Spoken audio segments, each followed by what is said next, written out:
Ya,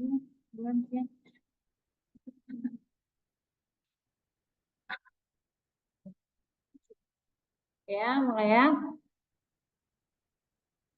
Ya, Assalamualaikum warahmatullahi wabarakatuh.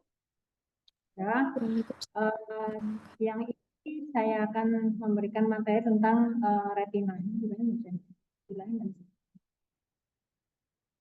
Bentar, bentar. Ini ya.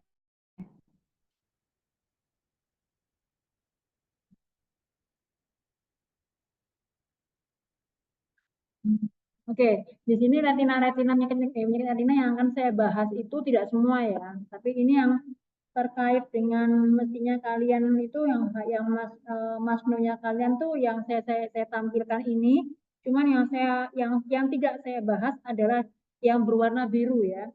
Dari penyakit degenerasi retina perifer sama penyakit retina pada anak itu enggak saya bahas di sini ya, karena pesan dari Dokter Irvani saya membahas di yang selain dua itu tadi.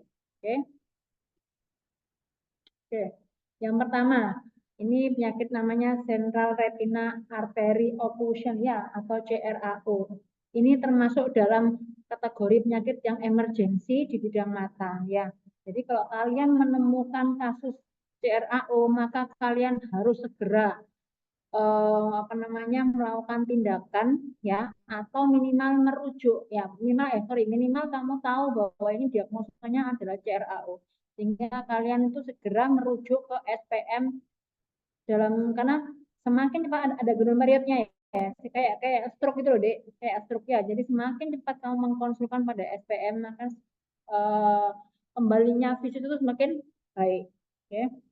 Kemudian ini adalah etiologinya itu ya, ini adalah oklusi pada pembuluh darah sinar retina ya. Etiologinya bisa karena adanya embolus atau trombus yang terlepas ya, yang menyumbat pada pembuluh darah di retina sentral ya. Jadi pembuluh darah utama ya, namanya sentral retina, pembuluh darah utamanya ya. Gejala klinisnya dia sifatnya akut ya, jadi dia mendadak, visusnya menurun mendadak ya, tiba-tiba pasiennya kabur ya.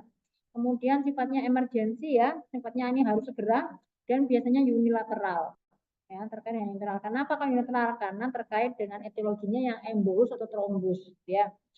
Kemudian dia painless, jadi dia nggak mengeluh nyeri, tapi pandangan kabur mendadak ya. Kemudian dapat menyebabkan kebutaan yang sifatnya permanen. Oleh karena itu kita harus segera melakukan tindakan intervensi untuk pasien dengan diagnosa CRAO ini ya. Kemudian dari pemeriksaan klinisnya salah satunya didapatkan RAPD yang positif ya. Jadi ada Marcus Gun, Marcus Gunnya positif. Jadi kamu evaluasi dengan swinging flashlight ya. Jadi dengan center gitu ya. Kemudian kamu evaluasi pupilnya. Pupilnya kalau misalnya kamu senteri, harusnya kan pupil itu kan kalau di center itu kan dia malah nyosir, itu malah basis ya. Jadi itu yang namanya RAPD positif ya. Jadi relatif afferent pupillary defect ya. Kemudian faktor resiko yang terbanyak itu dikarenakan adanya penyakit-penyakit riwayat penyakit arteriosklerotis ya. Kemudian arteriosklerosis, penyakit dengan riwayat diabetes mellitus dan hipertensi, kemudian penyakit katup jantung bawaan, giant cell arthritis, dan kelainan jumlah platelet ya. Untuk terapi suportifnya ya, itu kita menggunakan ini ya, hmm, sebenarnya kayak terapi seperti itu tuh kayak terapi untuk menstimulus ya area-area sel saraf mata ya, sehingga dia area yang masih sehat itu lebih dioptimalkan kerjanya ya. Jadi penggunaan vitamin A, penggunaan DHA, kemudian penggunaan suplemen dengan lutein yang mengandung lutein dan zeaxanthin itu diperlukan dalam kurun waktu yang panjang supaya saraf mata yang istilahnya masih sehat itu bisa dioptimalkan kerjanya. Sebenarnya ada terapi terbaru ya, terapi terbaru itu dengan pemberian arteplase, tapi digunakan saat fase akutnya. Jadi untuk membuka si trombus tadi, tapi khusus yang trombus ya, kalau emboli enggak. yang trombus. Jadi membuka sumbatan karena trombus tadi dengan cara menghentikan arterplase. Ya, itu yang terbaru. Itu studi yang terbaru seperti itu. Kemudian untuk terapi eksperimentalnya yang masih dalam istilahnya masih diteliti ya, itu ada terapi gen, transplantasi sel retina atau epitel pigmentnya, dan alat prostetis retina. Ini semua masih fase eksperimental, jadi belum diaplikasikan ke pasien. Nah ini untuk gambarannya ya didapatkan namanya cherry red spot. Ada ini Mbak.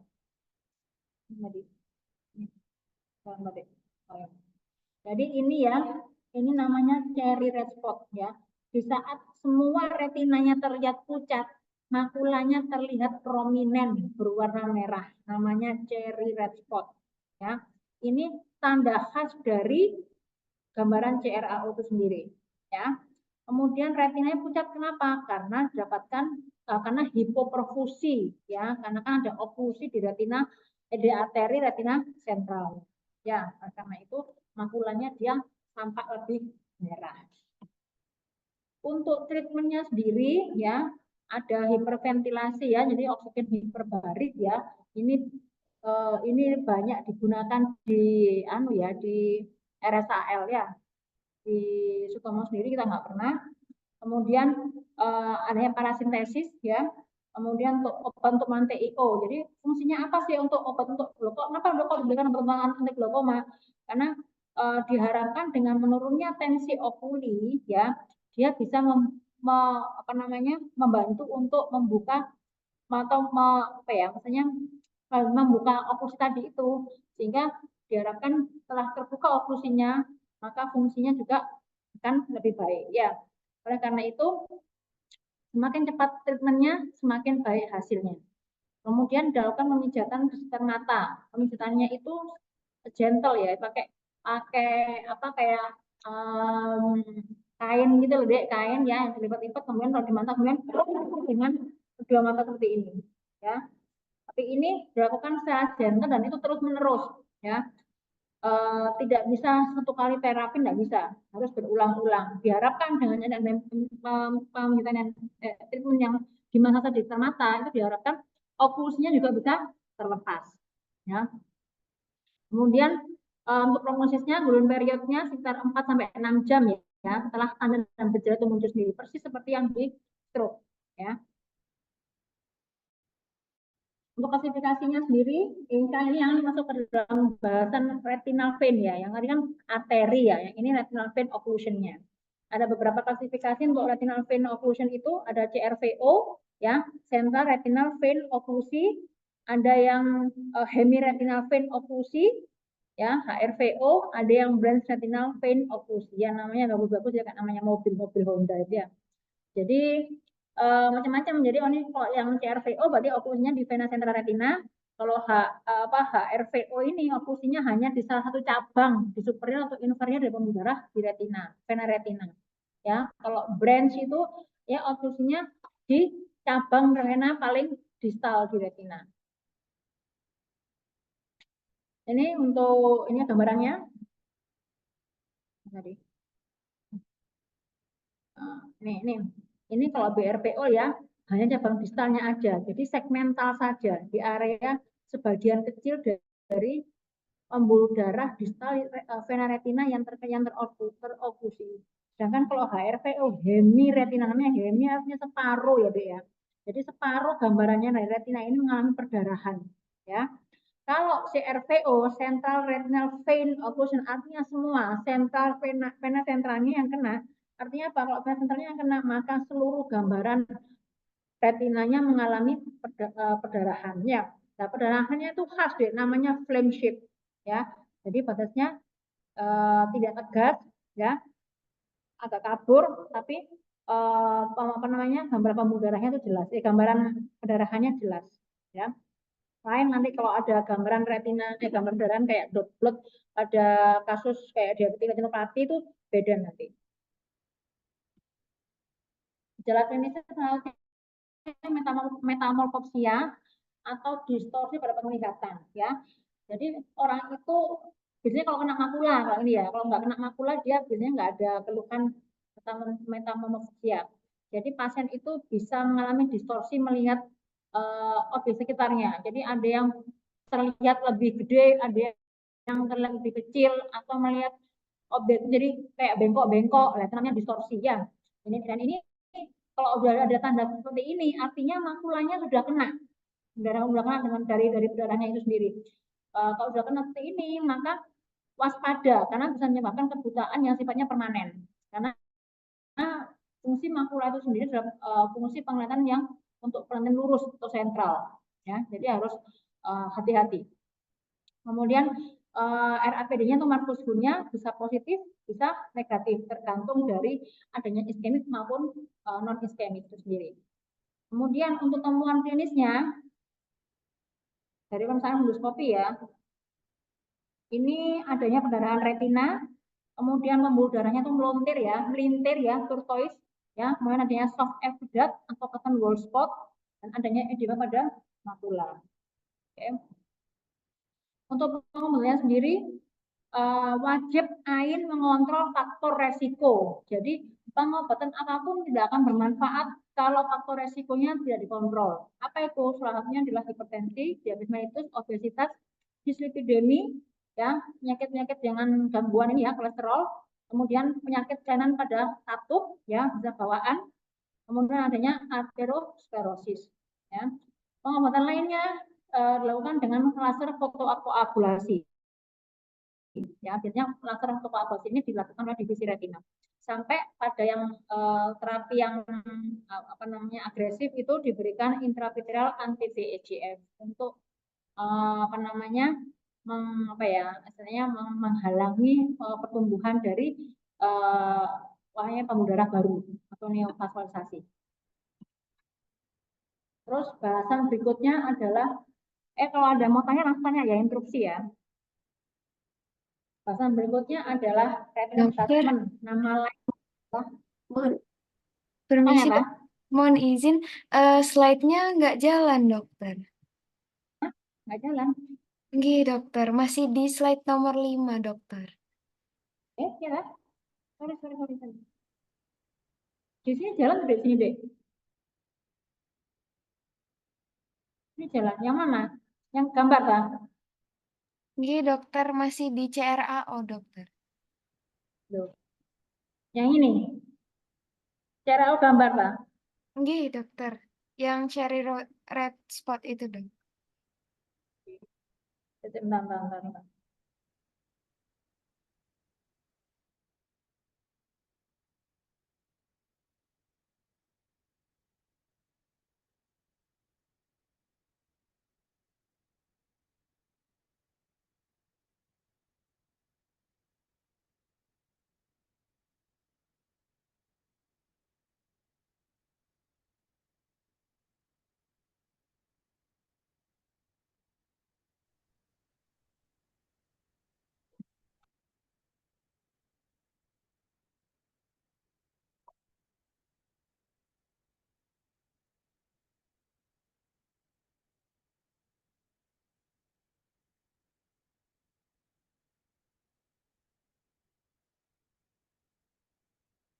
Ini kalau pindah-pindah sudah pindah belum?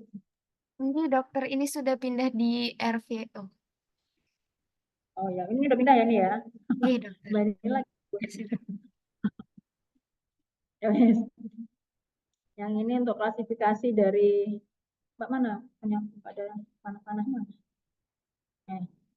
Ini ya, tadi kan klasifikasinya untuk RVO itu kan ada BRVO atau Branch Retinal Vein Occlusion, ada yang Hemiretinal Vein Occlusion, sama CRVO ya, atau Retinal Vein Occlusion.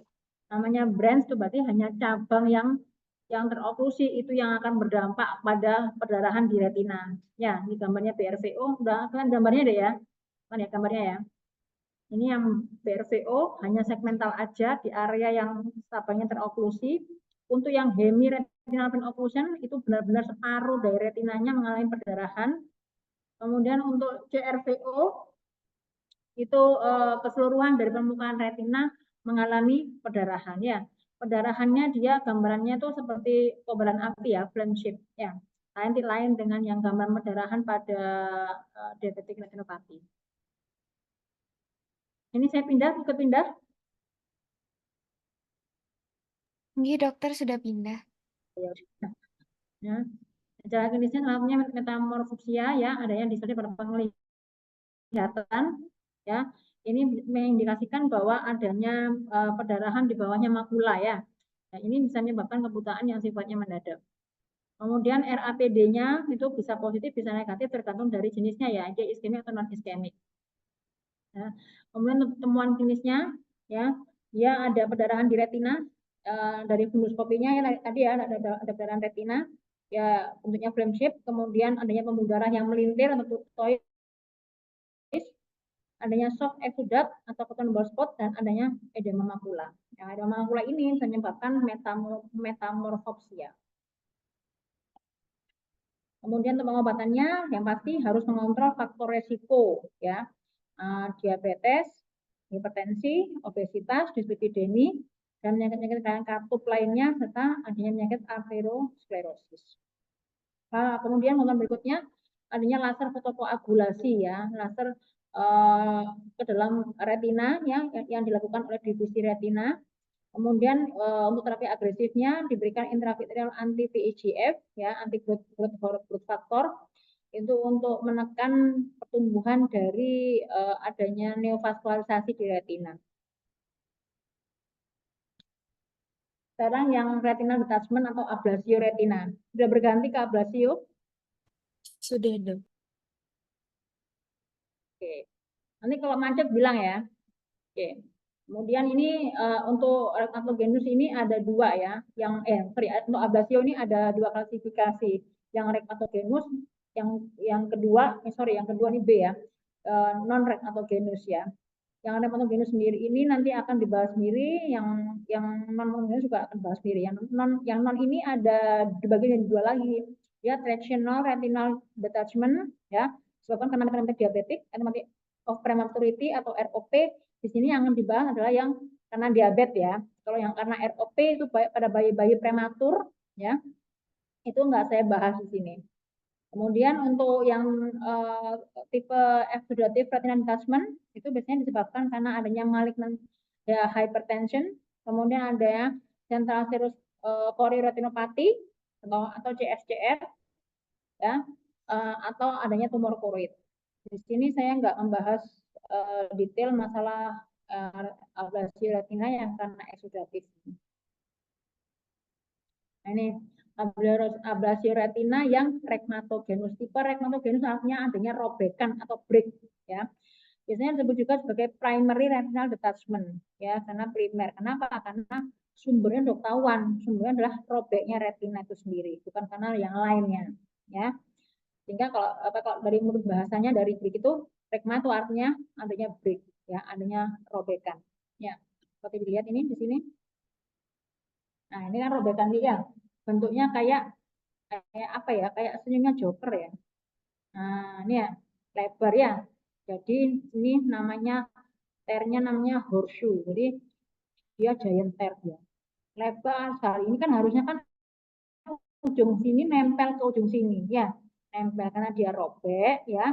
Sehingga cairan vitreous tadi itu masuk menyisip ke cairan interstisial dari lapisan retina itu sendiri ya, sehingga terjadi akhirnya lapisan tadi itu akan terpisah ya. Jadi lapisan fitur tadi itu masuk ke lapisan subretina sehingga terjadi pemisahan antara lapisan retina sensoris dengan lapisan retina yang pigmen ya.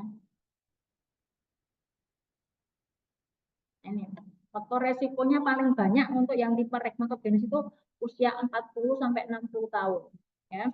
Kemudian untuk seksnya, gendernya yang paling banyak diderita oleh laki-laki daripada perempuan. Orang dengan miopia ya atau high miopia ya, sama high miopia ya, itu 30% lebih banyak mengalami retinal detachment ya daripada miopia yang ringan-ringan saja. Ya, terbanyak ini lebih dari -3 ya. Kemudian faktor resiko lain adalah faktor resiko yang afagia, pasien dengan riwayat pasca operasi katarak tapi mengalami komplikasi sehingga tidak bisa terpasang lensa. Sehingga vitreusnya itu dia menarik retina. Jadi vitreousnya itu sudah mengalami perubahan konsistensi, ya, dan harusnya kalau terpasang lensa itu kan berarti kapsul posteriornya masih intak, ya, sehingga vitreous tidak sempat naik ke atas karena dia afagia, otomatis posterior kapsulnya itu rupture, ya, karena dia rupture, vitreousnya dia bergerak naik ke atas. Karena dia bergerak tadi itulah ada vitreous movement tadi. Vitreous yang nempel pada retina tadi itu akan menarik retina keluar sehingga terjadi robekan pada retina. Ya, yang jadi mengakibatkan adanya break tadi itu. Ya. Kemudian adanya degenerasi retina perifer. Ya, ini kalau di sini kita kasih dengan geledah yang namanya SWAP. Ya, adanya gambaran Snell track, ada namanya wet with pressure, adanya acquired retinoschisis, adanya focal retina clumps, sama lattice degeneration.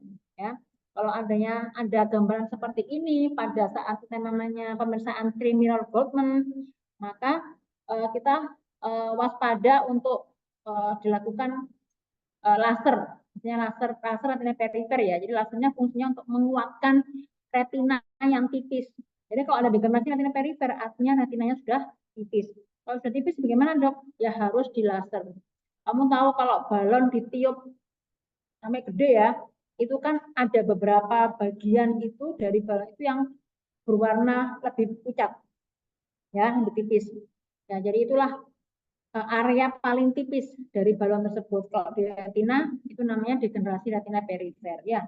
Jadi area paling tipis, area paling rentan terjadi robekan pada retina, ya. Kalau udah kayak gitu harus di laser, ya. Lasernya untuk menguatkan bagian yang tipis tadi supaya nggak gampang robek, ya. Kemudian resiko lain adanya riwayat trauma, ya. Paling sering adalah riwayat trauma tumpul, ya. Dan kedua riwayat trauma tajam. Ya, semuanya bisa beresiko untuk terjadi ablasi retina. Kemudian kayak kalau riwayat operasi katarak ini yang tadi itu yang paling banyak kasusnya pada operasi ICCE, ya, ICCE, karena dia tidak punya kapsul posterior, sehingga kembali lagi tadi seperti yang afagia, vitreousnya dia naik ke atas sehingga ada tarikan antara vitreous dengan retina, sehingga lama-lama ada robekan pada retina, ya. Kemudian yang terakhir faktor resikonya adalah posterior vitreous detachment, ya, adanya vitreous itu kan aslinya deh, ya, aslinya kan nempel pada permukaan retina normalnya, ya. Kalau kita masih muda itu normalnya seperti itu. Semakin tambah usia itu vitreous itu akan berubah konsistensinya menjadi lebih encer, lebih mencair, ya, mencair. Nah, untuk mencairnya ini tidak semuanya langsung mencair, tapi ada yang masih mencair, ada yang sudah mencair, ada yang masih dalam bentuk gel. Nah, yang dalam bentuk gel tadi itulah yang tidak mau melepaskan diri pada, jadi yang bentuk cair itu dia udah lepas dari retina, dia nggak nempel lagi. Tapi yang masih dalam bentuk gel tadi itu dia yang melekat erat pada retina, nggak mau lepas, akhirnya dia menarik retina untuk robek. Ya, jadi PVD yang incomplete namanya. Kalau PVD komplit itu aman, Mas Yan, karena semuanya terlepas dari retina. Begitu PVD tapi ada yang masih melekat pada retina atau makula, itulah yang berbahaya, ya. Kemudian ini untuk gejalanya adanya floaters, ya, gejala awal nih, ya, gejala awalnya adanya floaters, ya. Jadi ada kayak gambaran rambut yang berjalan-jalan, gitu kan. Ada seperti gambaran seperti air, Dok, yang banyak berjalan-jalan, namanya floaters, ya. Jadi kalau diperiksa, dievaluasi itu seperti ada kayak kotoran yang melayang-layang di dalam vitreousnya dia, ya. Kemudian adanya fotopsia. Fotopsia ini ada seperti kilatan cahaya. Jadi kamu tahu kalau lampu kunang-kunang, ya, kunang-kunang itu kan warna lampu, ya, cahaya, ya. Jadi kan cerap cerap cerap lah gitu ya, atau gambaran seperti petir, cerap cerap lah, itu namanya fotopsia. Jadi melihat seperti kilatan cahaya, namanya fotopsia. Ini berarti pertanda bahwa adanya attraction, ya, dari vitreous sendiri dengan retina sensorisnya, ya. Jadi sensorisnya kena sehingga ada gangguan seperti melihat kilatan cahaya tadi. Kemudian gangguan penglihatan untuk ukuran objek yang dilihat. Jadi metamorfia ya. Jadi bisa mikropsia, bisa makropsia. Jadi bisa melihat benda itu dia terlihat lebih besar daripada ukurannya atau terlihat lebih kecil daripada ukurannya. Kalau sudah kayak gini yang nomor ini itu gangguan pada area makula misalnya. Ya. Kemudian adanya bayangan yang menutupi penglihatan sentral. Jadi kalau dibahasakan itu seperti melihat tirai yang melambai. Kenapa kalau melihat tirai yang melambai? Karena adanya blas. Jadi retina itu akan ada kantong, karena kan robek ya, sehingga ada cairan masuk ke subretina. Karena cairan yang masuk ke subretina tadi itu dia retinanya ngantong, deh. Ini gambaran ini ya. Ya, ini loh dek ya. Nah ini ya, ini ini penuh dengan air ini kantong. Jadi kayak ngantong gitu loh, kayak kantong Doraemon ya. Jadi ngantong ya, isinya ini cairan ya. Nah ini kan namanya juga cairan kan kayak kayak asites gitu kan. Kok cairan kan kayak ada undulasi ya. Nah undulasi itulah yang pasien lihat sebagai gambaran seperti bayangan tirai yang menutupi pandangan. Ya, jadi kayak tirai yang melambai-lambai dok warna hitam. Nah itu artinya sudah ada blas ya. Kemudian beda kan kalau ini kan retina sehat ya, nah, ini retina yang nggak sehat ya, bagian sini ya. Kemudian yang ini juga retina nggak sehat ini, lihat nih. Nah ya, beda kan ini retina yang sehat, ini retina yang nggak sehat ya. Yang ini sudah mulai terisi cairan, yang ini sudah mulai ter apa ya, ngelentei ya, kalau orang Jawa ngomong ngelentei ya, apa bahasanya dia. Jadi mulai terkikis ya. Namanya cairan itu kan sifatnya seperti gravitasi ya. Dia terisi tapi lama-lama dia makin lama makin ngantong ke bawah. Ya, jadi narik yang atas, yang bawah juga membentuk kantong kan, akhirnya juga ikut terkikis ya. Jadi ini sudah ablasi retina namanya. Tinggal kita harus mencari breaknya di mana. Ya. Untuk tanda-tandanya, salah satunya adalah adanya RAPD yang positif ya, itu pada tapi ini hanya pada kasus yang retinal detachment yang luas, artinya blasnya sudah besar ya, menutupi 3/4 dari retina, itu biasanya ada RAPD-nya positif. Kemudian TIO-nya bisa normal, bisa sedikit menurun atau hipotoni. Karena kalau dia hipotoni, ini ibaratnya ablasi retina itu ibaratnya seperti ban yang gembos, ya tapi bocor halus. Jadi bocor pelan-pelan, ya. Jadi tensinya bisa normal. Pada fase awal dia normal, tapi bisa sedikit menurun, dia hipotoni karena cairannya semua pindah ke subretina tadi. Ya.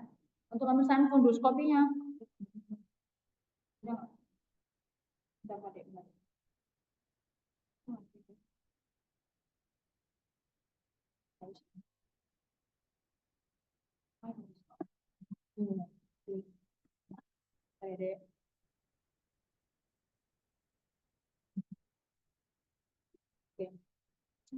Kemudian untuk endoskopinya dia ada grayish white, opak ya, karena ada peninggian pada retina ya, convex appearance, jadi dia bentuknya kayak cembung gitu ya. Kan cembung ya, kenapa kok cembung dia? Karena dia ada belas kan ya. Namanya ngantok kan bentuknya cembung ya. Kemudian ada permukaan retina yang bergelombang. Nah ini ya. Seperti apa ya kalau gambar ya, bergelombang. Ya, seperti ini ya bergelombang ya. Kemudian vitreousnya keruh. Kenapa kok keruh? Karena sudah terjadi apa ya, kerusakan pada kejernihan dari vitreous itu sendiri ya. Kadang juga ada perdarahan dikit-dikit ya, karena kan pasti akan merokok pembuluh darah. Kemudian ada PVR. PVR ini biasanya pada kasus-kasus seperti kayak diabetes retinopati yang sudah high risk ya, sudah levelnya sudah yang proliferatif. Jadi ujung dari retina yang robek tadi itu mengalami apa ya, melontung. Jadi kamu tahu kertas buku ya, kalau masih baru tuh kan buku tuh ujungnya kan apa ya, rata ya.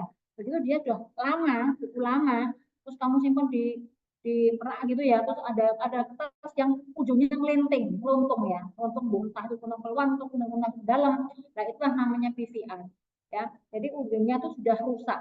Nah ini kalau sudah jadi PVR seperti ini, itu apa namanya, untuk ditempelkan lagi pada operasi vitrectomy itu susah deh, karena rawan menjadi reablasio retina. Terus biasanya juga pada pasien-pasien dengan ablasio retina yang berulang.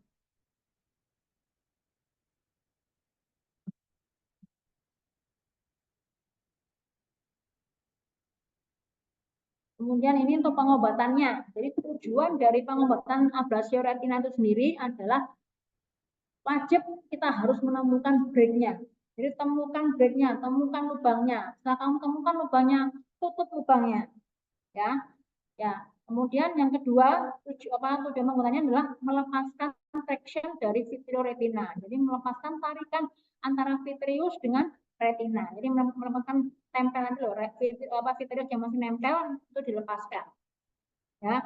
Kemudian tujuan yang kedua, yang ketiga adalah setelah ditemukan setelah merilis tractionnya, kita harus memompa keluar cairan yang tadi sudah masuk ke subretina, ya, supaya nanti retinanya kalau sudah dipompa keluar lagi, otomatis retinanya dia kembali lagi ke pangkonnya, ke awalnya, ke rumahnya sendiri, sehingga setelah kembali ke rumahnya baru dilakukan laser, ya, di laser ditutup, ya, tutup itu di kayak kalau dulu tambal ya, tambalnya pakai laser, endolaser, ya.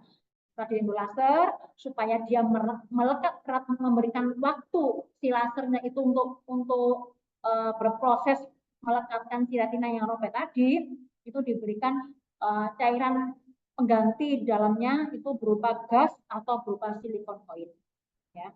Masing-masing waktunya berbeda-beda. Ya, yang gas biasanya lebih cepat hilangnya, kalau yang silikon oil itu biasanya digunakan pada kasus yang ablasi retina yang berat, ya, karena perlu evakuasi nantinya si silikonnya tadi itu. Kemudian ini adalah gambaran dari break atau ablasio retina yang disebabkan oleh break tadi itu. Paling sering itu terjadi di supratemporal, ya, paling sering karena itu area paling tipis. Nah, supratemporal ini paling gampang dia membuat makula menjadi off, ya. Kalau kita ngomongnya off itu artinya makulanya juga ikut detachment. Jadi kalau makula sudah ikut detachment atau ablasio, robek, maka visusnya turun pasti. Sudah hitungan hand movement biasanya, sudah 300. Ya, kayak gitu biasanya prognosisnya makin jelek. Ya, jadi kita semakin kita menemukan ablasi retina semakin cepat, maka prognosisnya juga semakin baik, ya. Mau dilakukan intervensi operasi, ya, namanya vitrektomi, ya, itu semakin baik, ya. Kenapa? Karena kita semakin cepat menyelamatkan sel-sel retina yang masih sehat.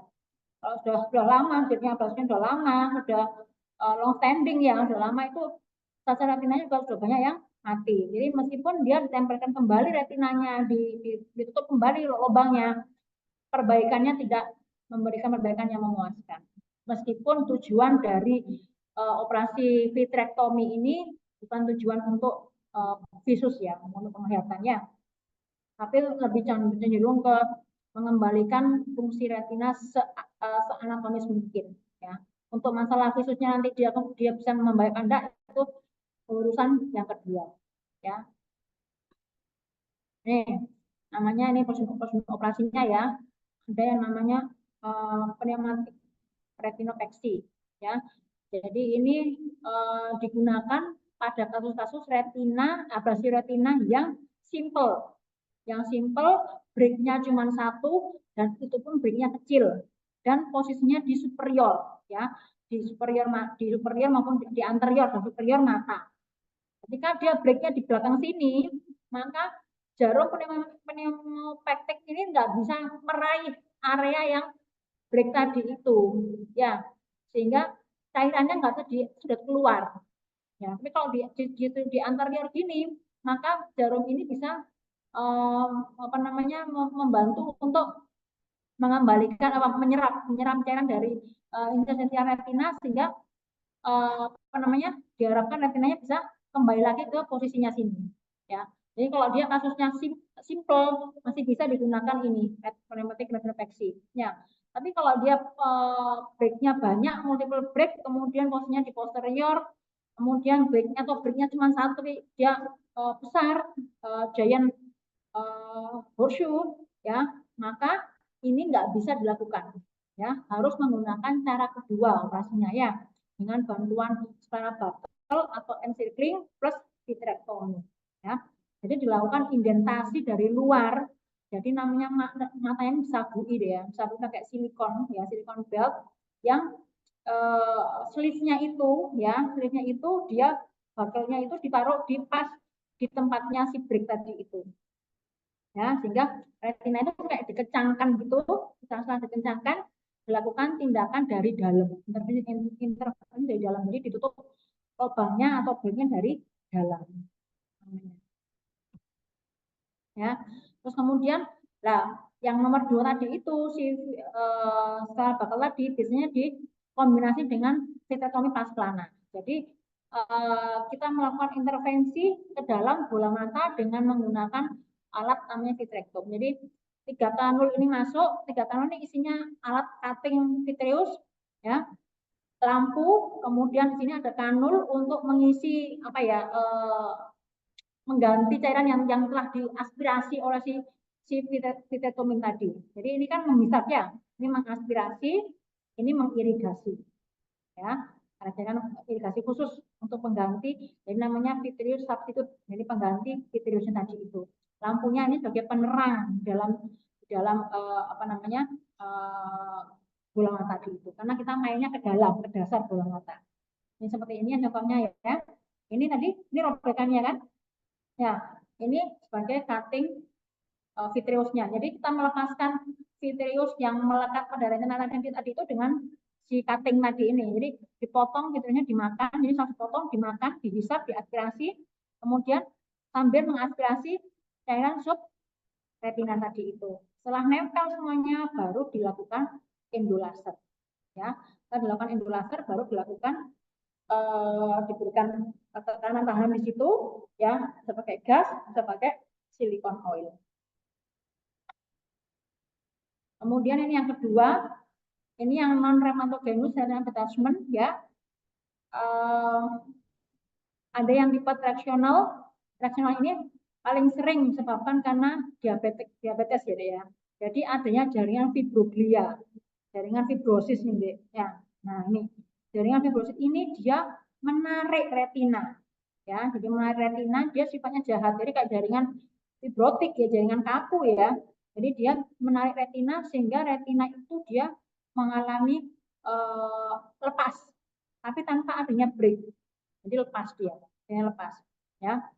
Kemudian ini maksudnya diapakan dok terapinya? Terapinya itu dilepaskan traksinya atau tractionnya tarikan tadi dengan cara dilakukan vitrectomy tadi itu. Jadi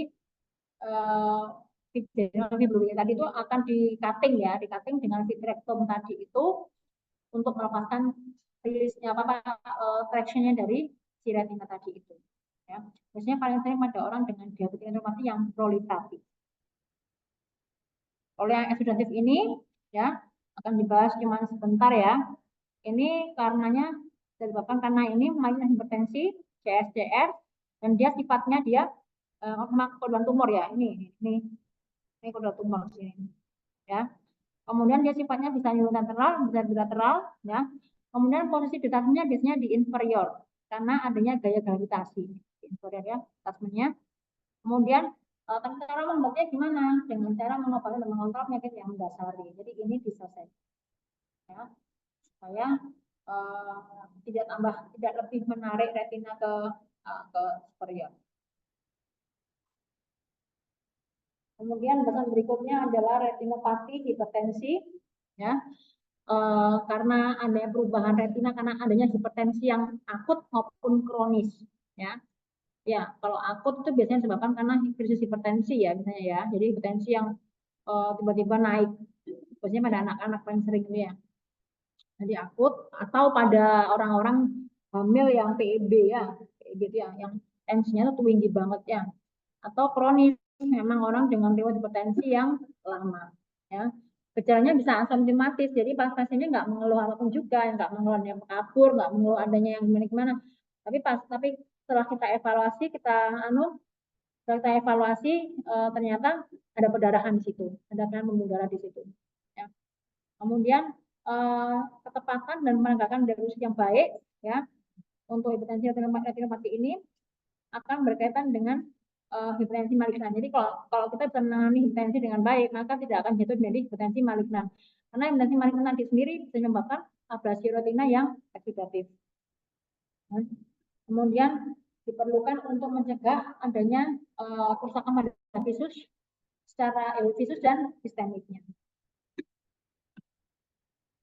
Oh, ini klasifikasinya ya, kalkulasi hipertensi retinopati ya, menurut namanya KW ya, Beginner Better Classification ya.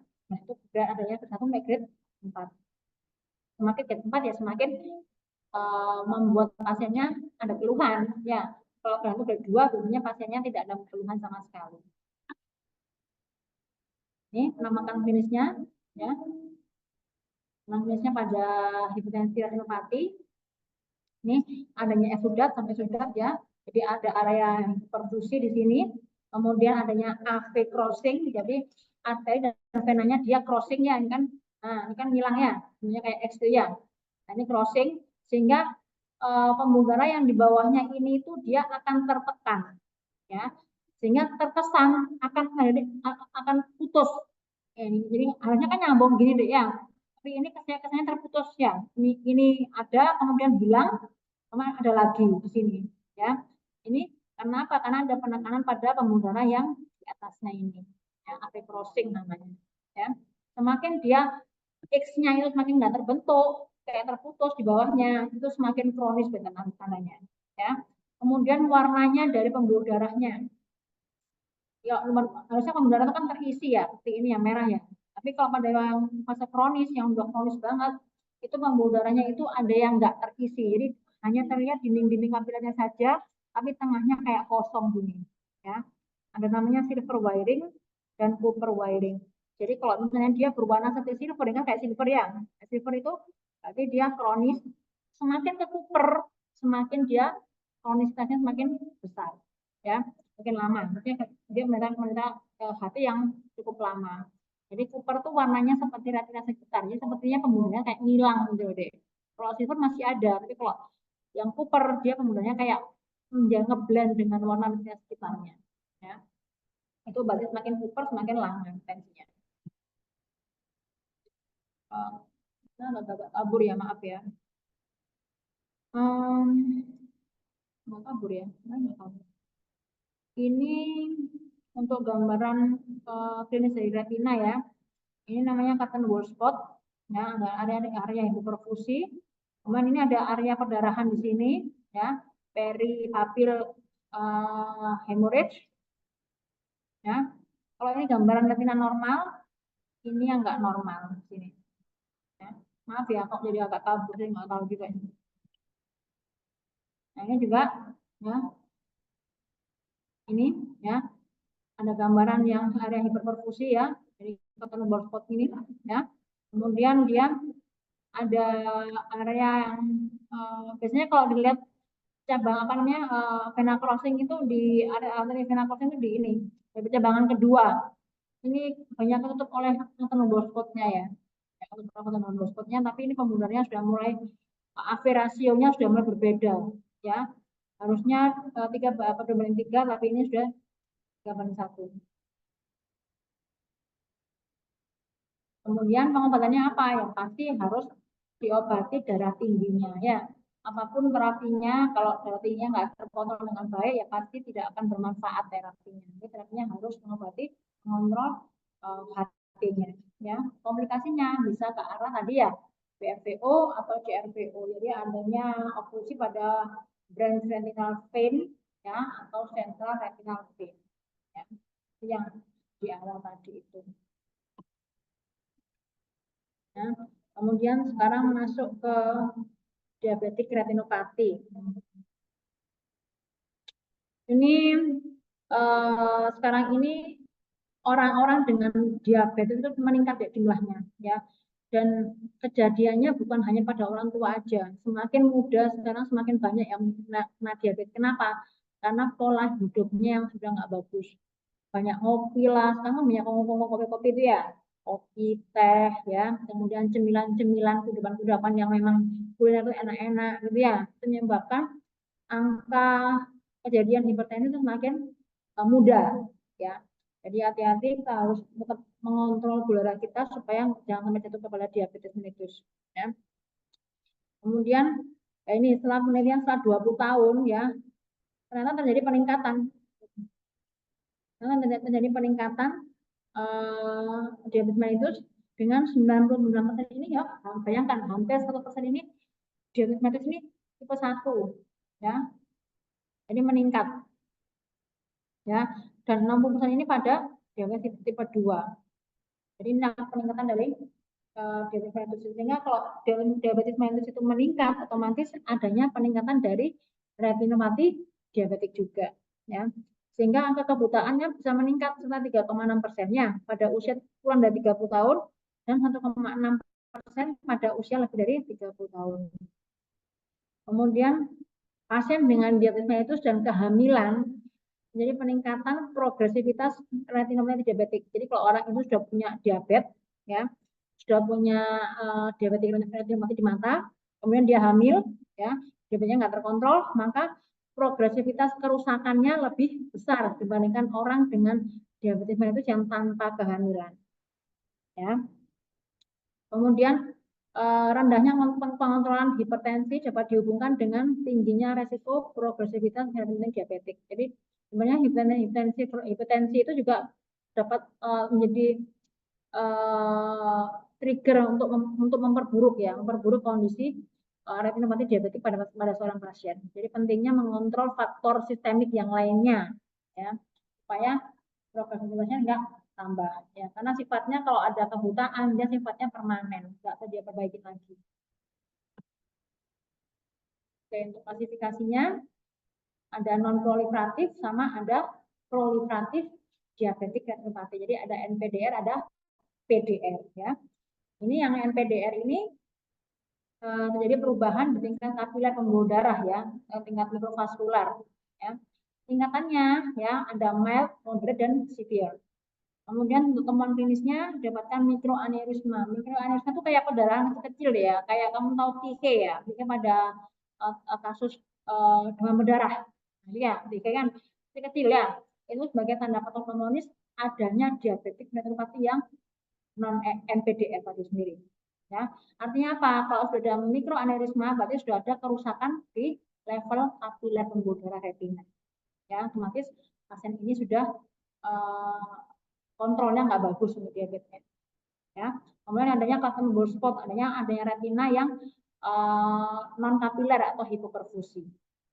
Ya, kemudian adanya intraretina mikrovaskular abnormalities, ya, jadi adanya namanya IRMA. Jadi ada pembuluh intraretina yang pertumbuhannya nggak normal lah, istilahnya seperti itu. Kemudian adanya pelebaran pembuluh retina, jadi ada enlargement dari pembuluh retina.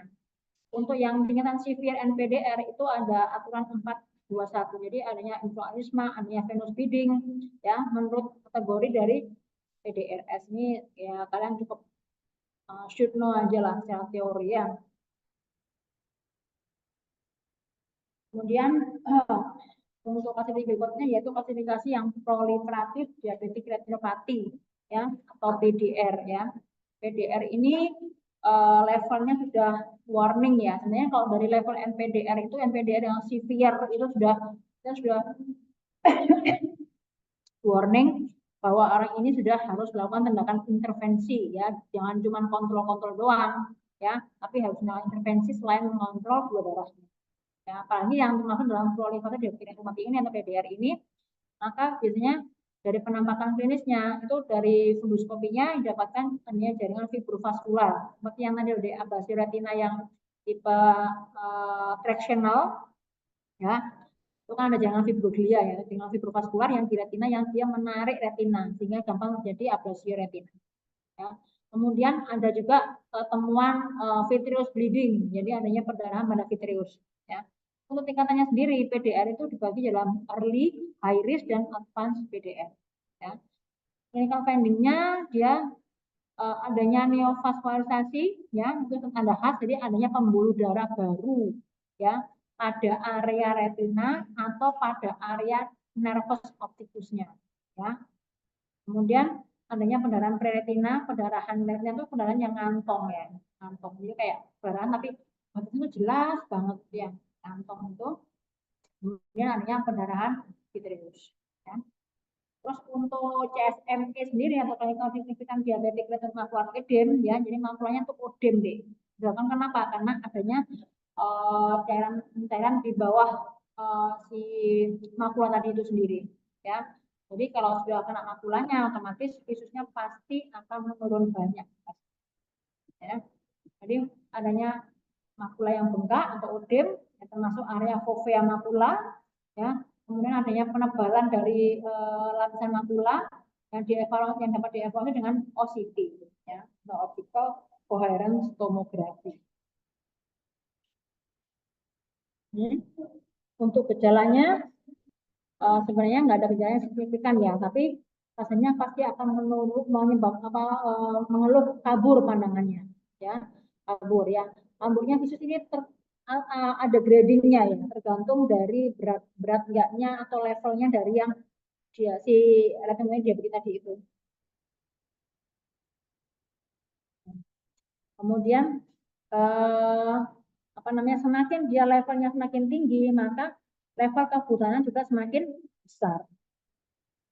Kemudian penglihatan atau visus yang menurun pada diabetes retinopathy sendiri ini disebabkan karena adanya kebocoran kapiler darah ya, disebabkan oleh edema makula, kemudian adanya oklusi kapiler, dapatkan adanya papilopati diabetik, jadi papilnya mengalami odem di situ, dan adanya iskemik makula, jadi makulanya mengalami hipoperfusi ya, iskemik ya. Kemudian gejala sisa dari iskemik ini sendiri menyebabkan munculnya neovaskularisasi. Jadi karena area itu iskemik ya, kekurangan oksigen ya, maka akan muncul neovaskularisasi ya. Nah, ini sifatnya jahat sekali karena gampang sekali pecah ya, karena dindingnya sangat tipis sekali, nggak stabil dindingnya ya, sehingga dapat menyebabkan adanya gambaran perdarahan vitreous, adanya tractional retinal detachment, adanya sampai jadi glaukoma neovaskular. Jadi glaukoma neovaskular ini erat hubungannya sama kejadian diabetic retinopathy yang PDR ya. Jadi pasiennya dari riwayat diabetes mellitus. Kemudian untuk pemeriksaan diagnostiknya ya, bisa dilakukan direct dan indirect ophthalmoscope ya. Kemudian dengan kalau yang direct itu dengan funduskopi ya, namanya funduskopi.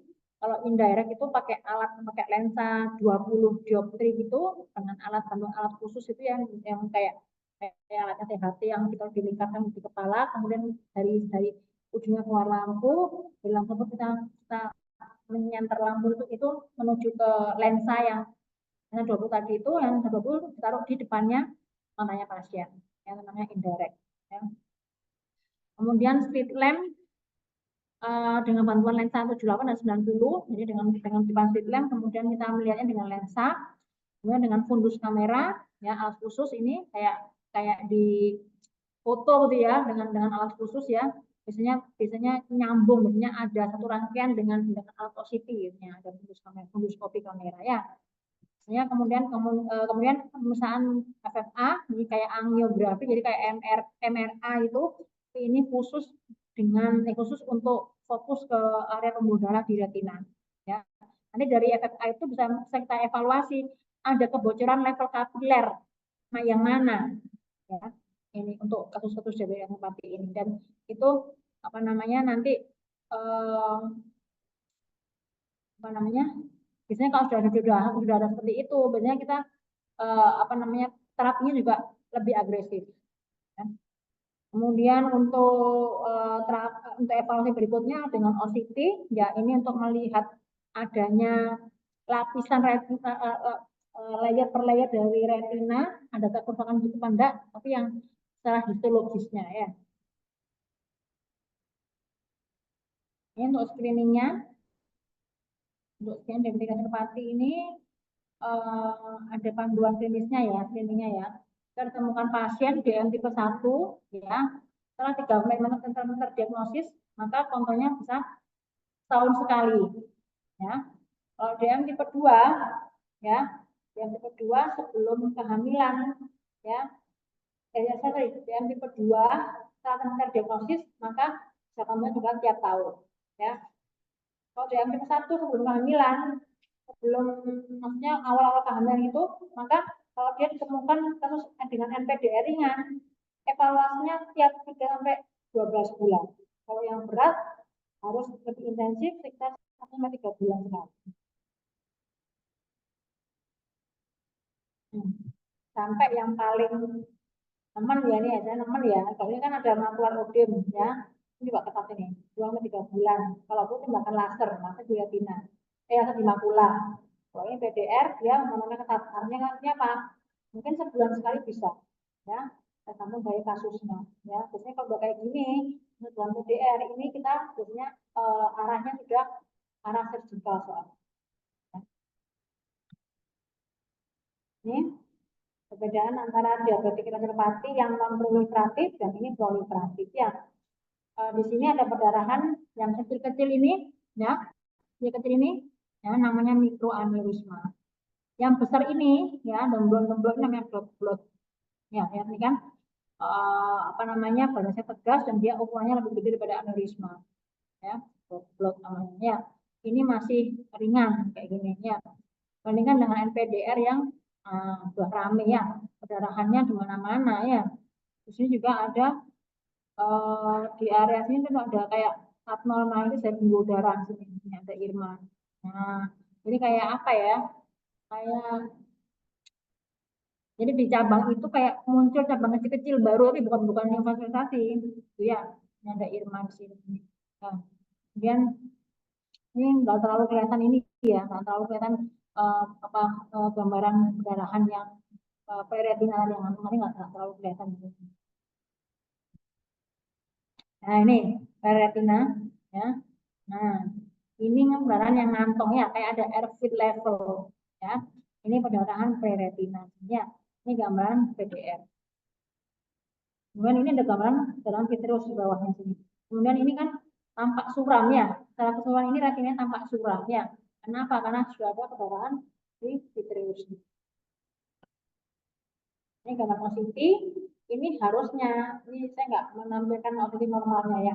Ini harusnya apa namanya, makulanya gini deh, lurus gini, belum gini. Nah ya dengan gini ya, normalnya dia lurus.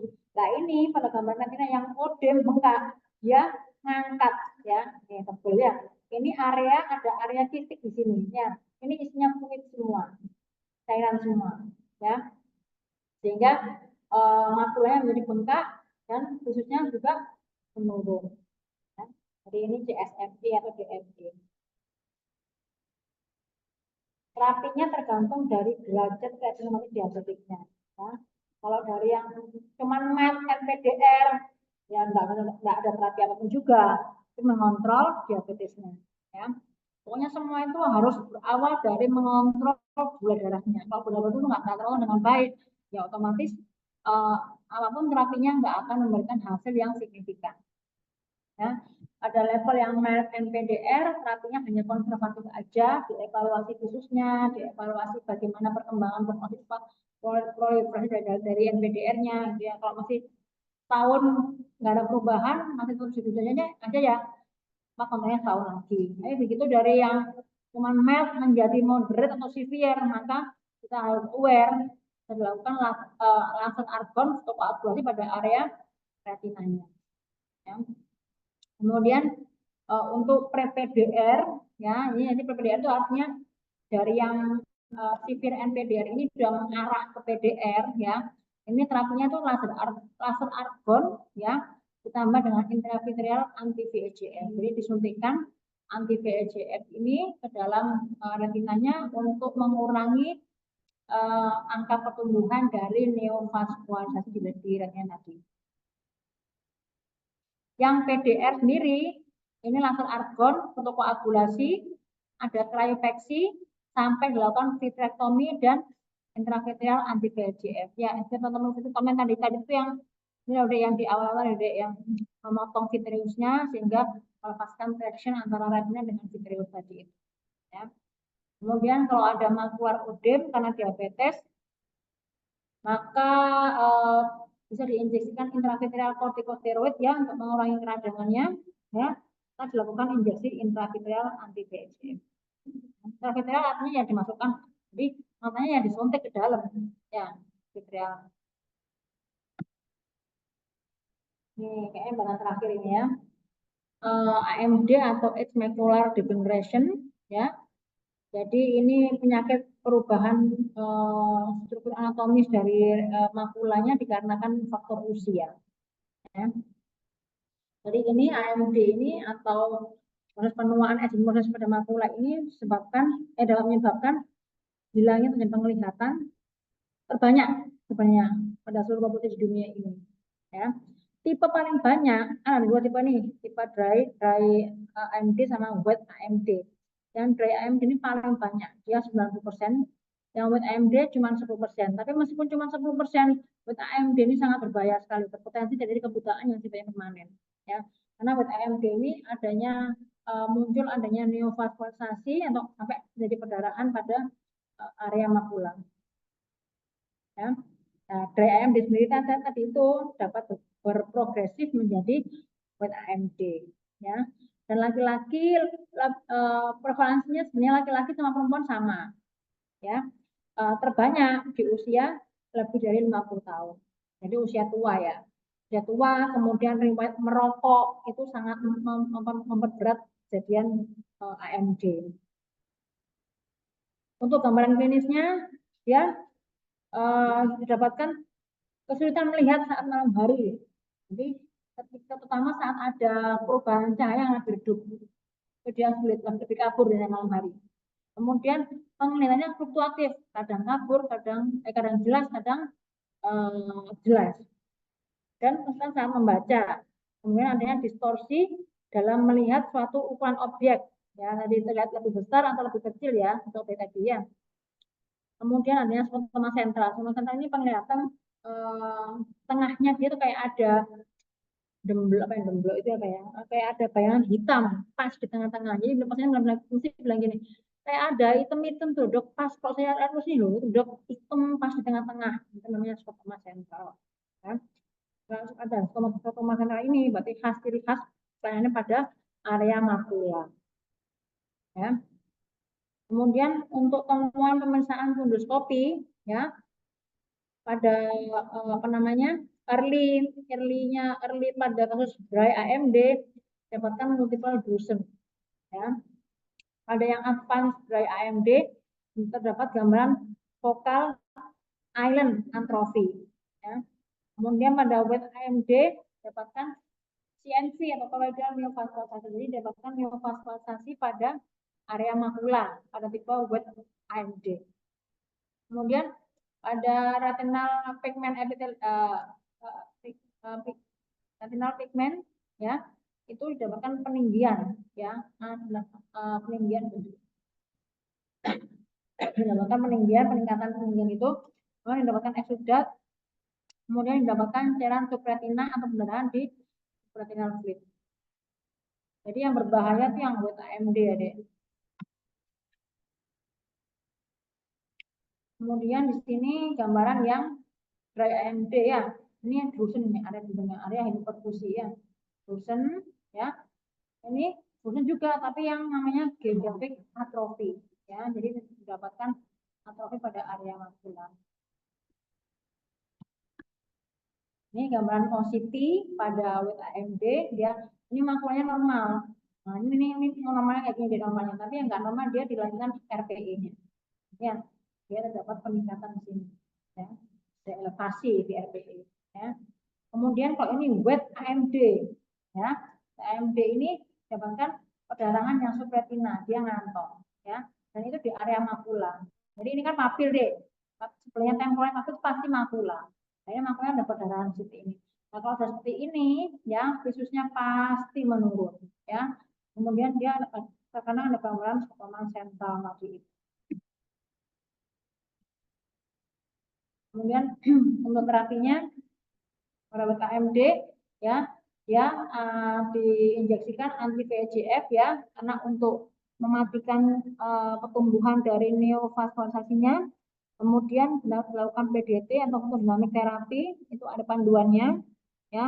Kemudian ada namanya thermal fotokoagulasi surgery itu juga ada panduannya. Jadi kalau buat AMD itu terapinya harus agresif ya. Kemudian kalau yang ini sorry ya, ini maksudnya dry AMD ya, itu dapat itu terapinya itu adanya vitamin, menggunakan vitamin antioksidan dan suplemen yang kayak mineral, vitamin A, vitamin E, dan mengandung zinc sama lutein untuk apa ya, memperkuat saraf mata yang sehat, ya. Hindari merokok, ya, sejak dini hindari merokok karena efeknya tuh tidak akut tapi kronis rokok itu, ya. Apapun itu rokok tidak baik kondisinya untuk jangka panjang, ya. Kemudian untuk follow up berkalanya itu dievaluasi faktor resiko serta progresivitasnya. Nah, saya ada pertanyaan enggak?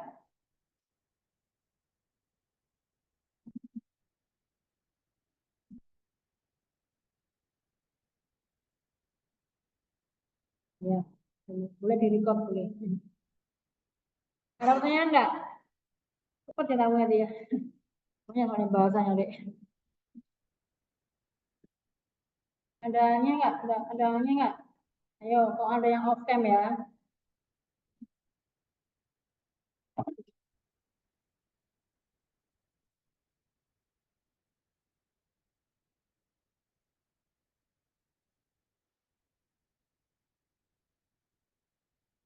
Ayo, kalau pertanyaan, pertanyaan ya sudah, alhamdulillah.